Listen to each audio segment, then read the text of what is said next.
Assalamualaikum warahmatullahi wabarakatuh. Hai teman-teman, kenalin aku Antika Dea Amalia dari Program Studi Pendidikan Guru Sekolah Dasar Universitas Mula Warman dengan NIM 2305116024. Nah, pada video kali ini aku akan membuat video wawancara bersama dengan wirausahawan sukses peternakan ayam. Dan video ini dibuat untuk memenuhi tugas mata kuliah kewirausahawan dengan dosen pengampu Ibu Mustamirah SPD MPD. Nah, ayo ikut aku masuk ke dalam.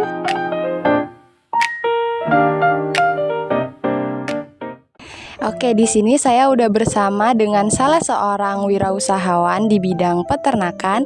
Sebelumnya kita perkenalan dulu dengan Ibu siapa? Dengan Ibu Ika. Oke, jadi di sini kita mau sharing-sharing dan juga mengupas tuntas tentang usaha Ibu Ika ini di bidang peternakan. Kita langsung aja ya, Bu. Iya, baik. Yang pertama, kapan Ibu memulai usaha ini? Untuk memulai usaha ini saya di akhir 2019, di awal 2020 itu pemantapannya di saat pada saat COVID itu Mbak. Jadi kami mencoba menggeluti usaha peternakan ini, beternak ayam. Kemudian apakah di dalam berusaha ini Ibu bekerja sama dengan teman atau saudara? Untuk bekerja sama kami bermitra dengan salah satu perusahaan yang di mana dia menyuplai untuk segala pakan, obat-obatan serta bibit ayamnya. Oh, jadi di sini tuh Ibu bermitra ya dengan perusahaan gitu. Iya, bermitra. Karena kalau ada sih Mbak yang mandiri, tapi kami lebih memilih untuk bermitra karena lebih fleksibel dan lebih enak. Karena kalau kita mandiri segala mungkin kerugian ataupun hal-hal yang tidak kita inginkan itu lebih besar kemungkinan terjadinya daripada kita bermitra dengan salah satu perusahaan seperti ini. Nah, kemudian Bu, sebelum Ibu menjadi wirausahawan nih, apakah Ibu pernah mempunyai profesi lain? Sebelum menggeluti dunia peternakan ini, saya adalah pernah bekerja menjadi seorang guru hampir 16 tahun. Wah, cukup lama ya Bu ya? Ya, cukup lama. Nah, kemudian Ibu, kenapa Ibu lebih berminat untuk melakukan usaha ini gitu? Kan Ibu tadi sudah mengatakan bahwa Ibu itu dulunya profesinya guru. Ya, kenapa betul. memutuskan untuk memulai usaha? Kenapa saya memutuskan untuk memulai usaha ini sebenarnya polemik juga Mbak, karena dunia pendidikan dulu sebenarnya sudah menjadi jiwa saya. Hanya saja setelah saya berpikir ada saat-saat di mana saya ini terikat, jadi saya memilih untuk mencoba peluang baru dengan memulai usaha yang saya bisa mengatur waktu-waktunya. Saya bisa pada saat intinya saya capek, saya bisa istirahat tanpa harus kita terkena aturan-aturan yang baku, yang seperti kalau kita nggak ngajar, biasanya kan kalau kita nggak izin nih Mbak, itu pasti kita kena teguran atau bagaimana. Nah, makanya saya memilih dunia peternakan, dunia usaha ini. Jadi kalau secara waktu itu lebih fleksibel gitu ya Bu? Ya, betul, lebih fleksibel. Nah, kemudian nih Bu, berapa modal awal untuk memulai usaha ini? Untuk modal awal pertama dulu saya sewa dulu untuk tempat usahanya Mbak, untuk kandangnya ini saya sewa dulu. Modal awal dulu itu saya nyewa 15 juta.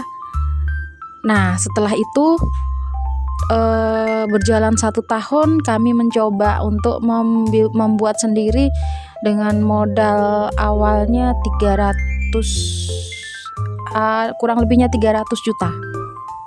Nah, untuk modal itu Bu, awalnya didapatkan dari mana? Apakah ada modal dari luar atau bagaimana? Kalau modal dari luar, tidak juga Mbak.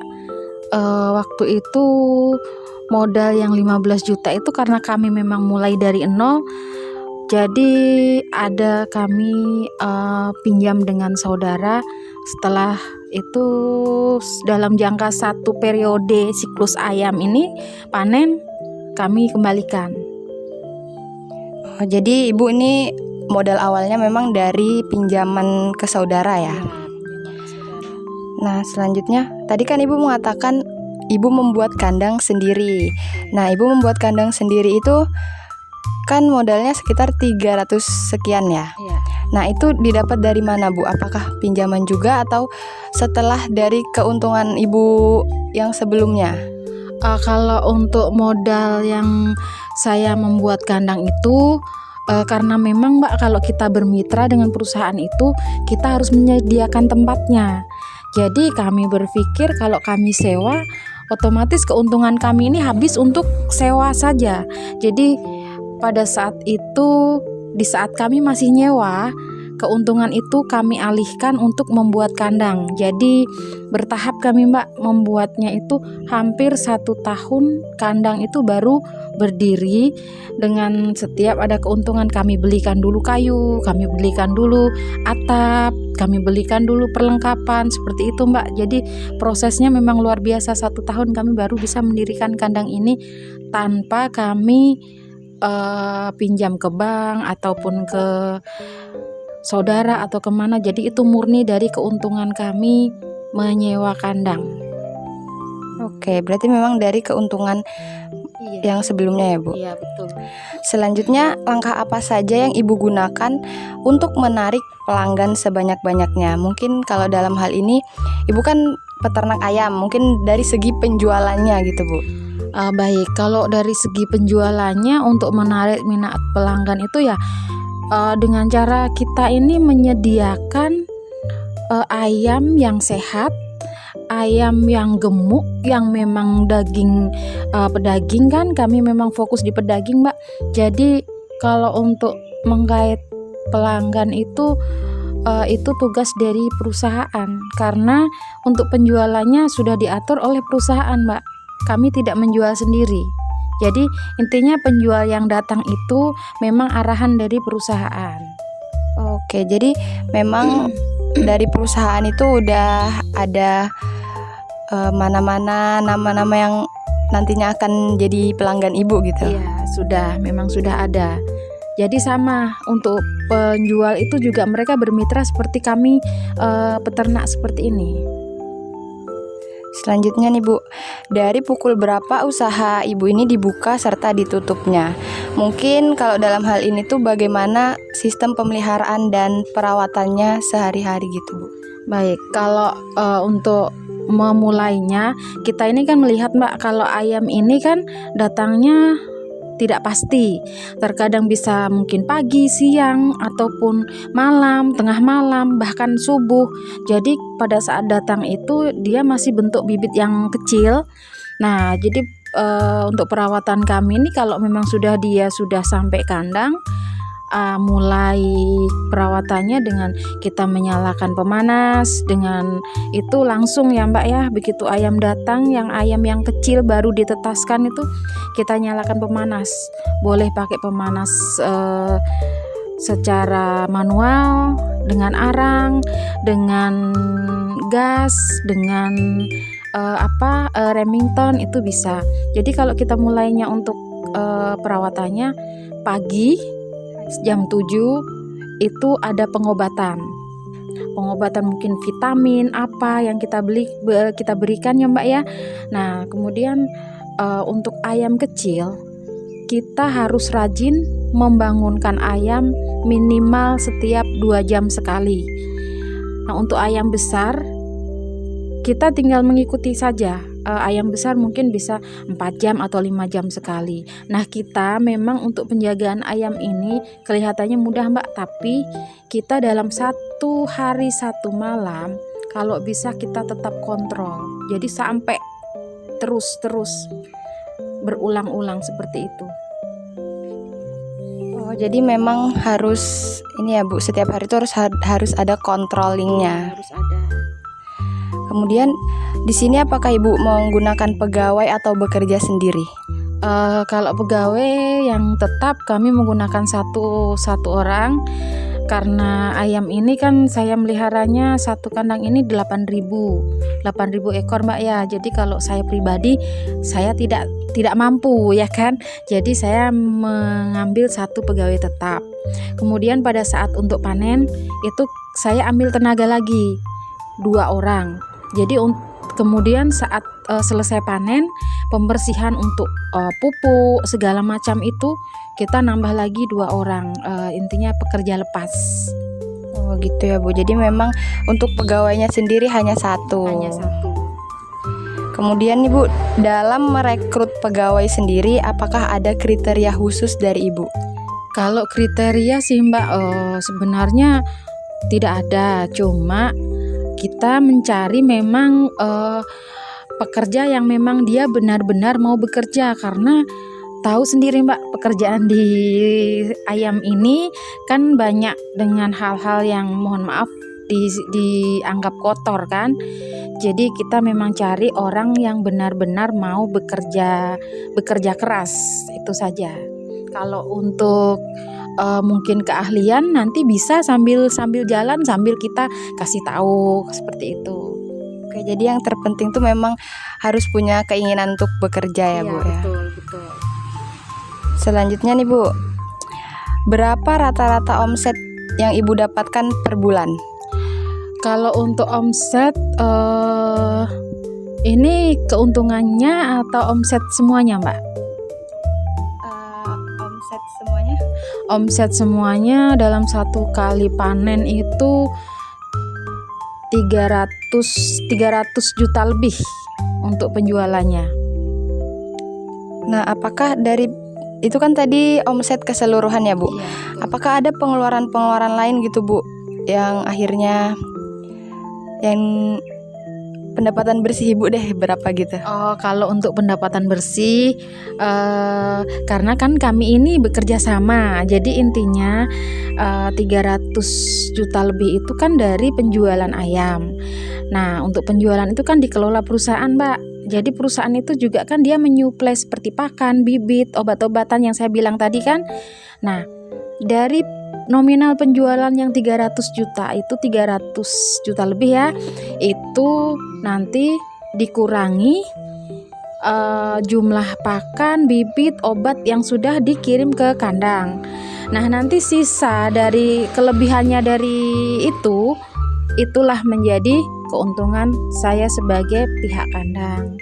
Jadi terkadang untuk satu siklus atau satu periode pemeliharaan ayam bisa mencapai 47 juta bersihnya. Oke, jadi sekitar 40-an ya bersihnya Bu. Nah, apakah ada pengeluaran lain nih Bu dari kan tadi pakan, obat-obatan dan bibit itu dari perusahaan. Untuk Ibu masuk lagi ayam itu biasanya apakah ada hal-hal yang perlu disiapkan dan apakah pengeluaran itu ditanggung oleh perusahaan atau dari Ibu sendiri? Kalau untuk pengeluaran lain itu ada Mbak, seperti listrik, karena kita kan memakai memang banyak keperluan ya, listrik dengan arang dengan sekam. Untuk listrik itu satu siklus bisa sampai 3 juta lebih. Untuk arangnya mungkin sekitar 1.500.000 dan untuk sekamnya itu kita membutuhkan sekitar 300 sekam, 300 karung itu sekitar 3 juta. Tapi dari semua itu ada bantuan dari perusahaan untuk pembiayaan itu, seperti untuk voucher atau listrik itu ada supply dibantulah kasarannya itu sekitar 1.500.000. Untuk yang lainnya menjadi tanggung jawab kami pihak kandang. Oke, jadi memang kalau untuk keperluan lainnya itu dari Ibu sendiri sebagai peternak ya? Betul. Kemudian bagaimana sih Bu proses transaksi di usaha Ibu ini?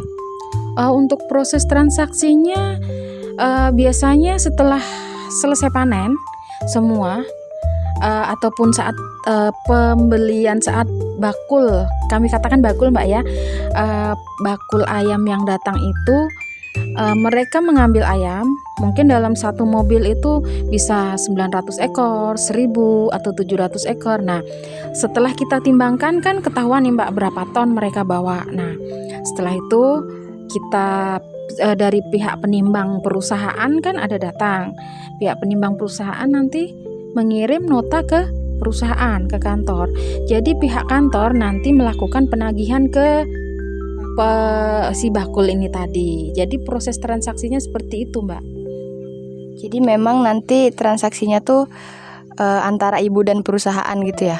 Ya, kalau untuk kalau dengan kami pihak kandang itu untuk bagi hasilnya saja.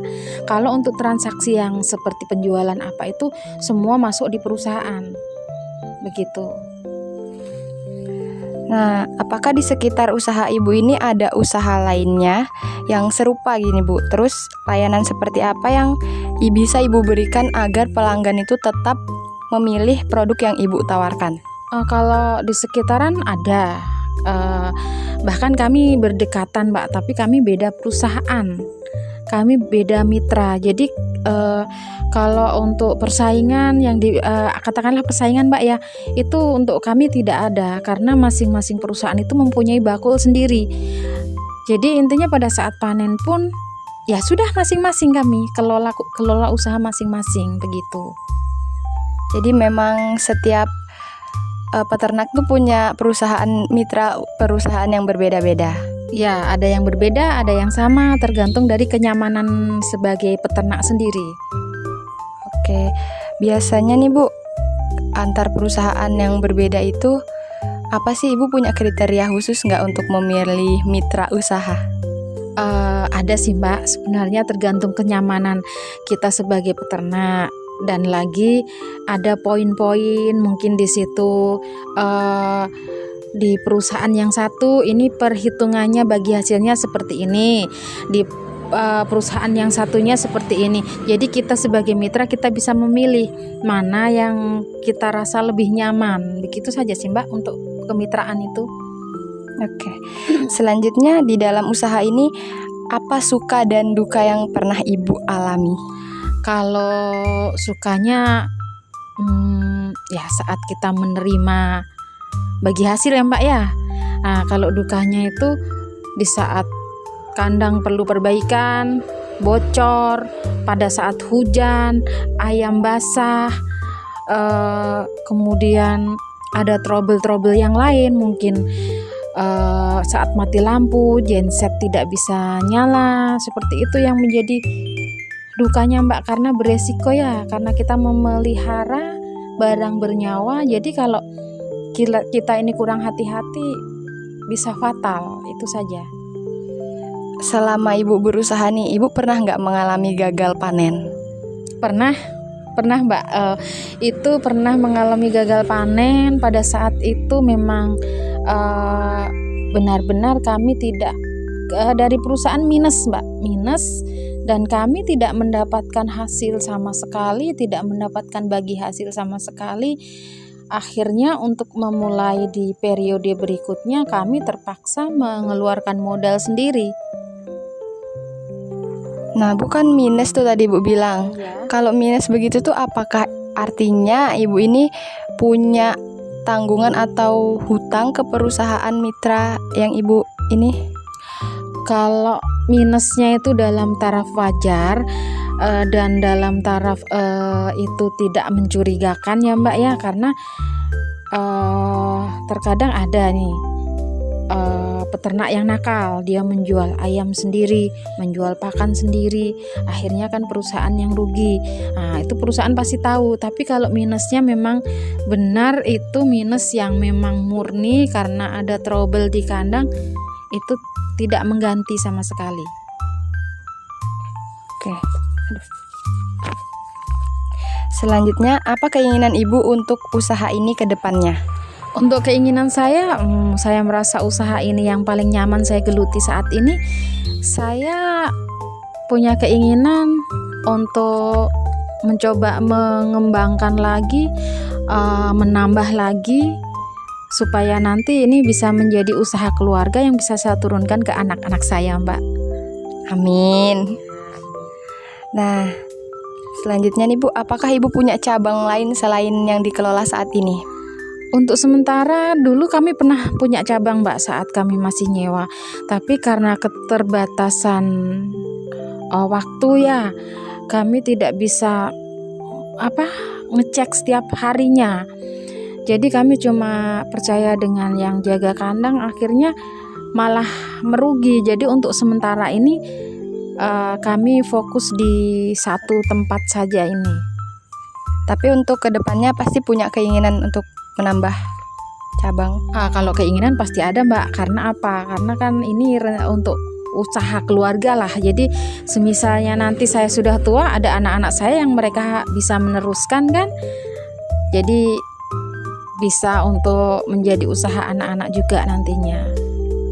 Selanjutnya, bagaimana respon dari konsumen terhadap produk yang Ibu tawarkan? Kalau respon selama ini alhamdulillah responnya baik, dan terkadang malah sebelum dari perusahaan itu bilang panen, dari konsumen itu sudah nelpon, Mbak ya, sudah kadang bertanya, Bu kapan panen Bu, kapan ayamnya umur berapa, itu mereka pasti sudah nanya. Karena alhamdulillah ya Mbak ya, ayam yang kami pelihara selama ini sehat, sampai di penampungan mereka juga tidak ada yang mati kayak gitu. Jadi mereka senang aja ngambil di tempat saya ini. Selanjutnya, siapa target dari produk yang Ibu tawarkan ini? Kalau target itu biasanya Mbak ya, kalau ayam kecil tuh biasanya kayak rumah makan Padang, tapi mereka kan disuplai sama bakul ya. Jadi kayak sekarang banyak outlet penjual ayam ya Mbak, berbagai macam ayam, ada Ricis, ada ayam crispy, KFC itu. Jadi kalau target itu kalau ayam ya di Kalimantan Timur ini, khususnya di Kutai Kartanegara, hampir setiap hari masyarakat itu mengkonsumsi daging ayam. Selanjutnya Bu, apa kendala yang pernah Ibu alami selama menjalankan usaha ini, serta bagaimana cara Ibu untuk mengatasi masalah tersebut? Untuk kendala manusiawi Mbak, namanya usaha ada kendala ya. Kendala itu terkadang kalau